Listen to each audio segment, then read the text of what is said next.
Ever since the raids were announced, the rumors in the community have been rampant, and the fear is palpable. Immigrants are scared to go to the grocery stores, to take their children to school, to go to their places of worship because of everything that they've been hearing in the news. ICE officers are expected to deport hundreds of families. This new action involves plans to carry out raids across the country. Targets would be those who pose a threat to national, public, or border security. This January, the Department of Homeland Security apprehended 121 undocumented immigrants in enforcement operations across Georgia, North Carolina, and Texas.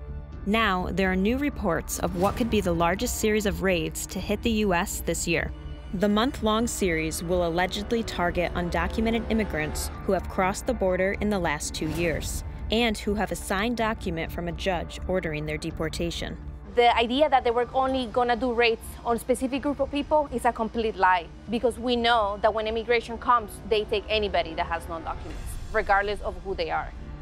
They're definitely targeting Central American refugees, women and children who fled their home country because of very targeted gang violence against them. We feel that this has been very unjust, and it's deeply concerning because a lot of these people didn't have the proper due process in their case, and their cases weren't fairly adjudicated before judges. The enforcement operations, more commonly referred to as raids, are leaving immigrant communities feeling vulnerable, fearing their neighborhoods could be targeted next. You get nervous and worried if ICE just comes and knocks on your door and takes your parents away. So like if me and Leah are in school and any moment we come back home and nobody's there and they tell us our parents aren't there, we would get worried. Leah and Jasmine are friends outside of school, but they have something else in common. They're both children of undocumented immigrants, and they're not alone. An estimated 5.5 million children are living in the U.S. with at least one undocumented parent.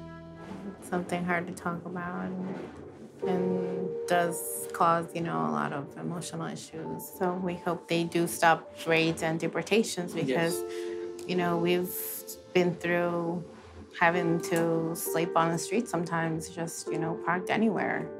I'm very scared, yes, because I know police can contact USCIS services and can deport me at any moment because my status, I have no paperwork for work.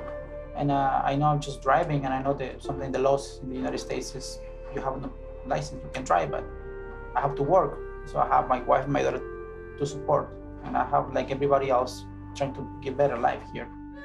For many immigrants, a better life starts with education, so community outreach is ramping up.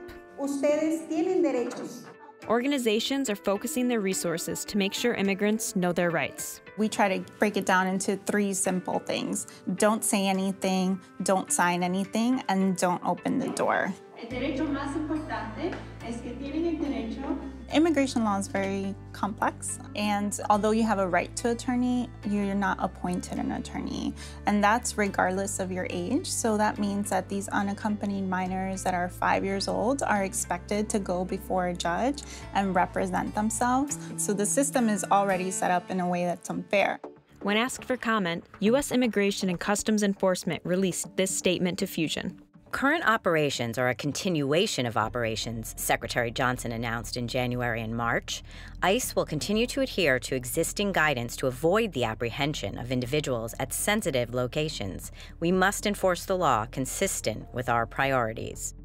Raids are on the rise, but the answer as to why now remains speculation. According to the National Immigration Forum, deterrence through deportation is just bad policy, and that these raids are likely happening now because the U.S. tends to see a spike in border crossings from Central America during the summer months.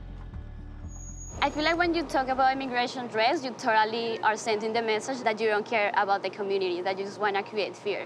If you really care about the community, you should create like some long-term solutions. But it's hard to agree on what those solutions are.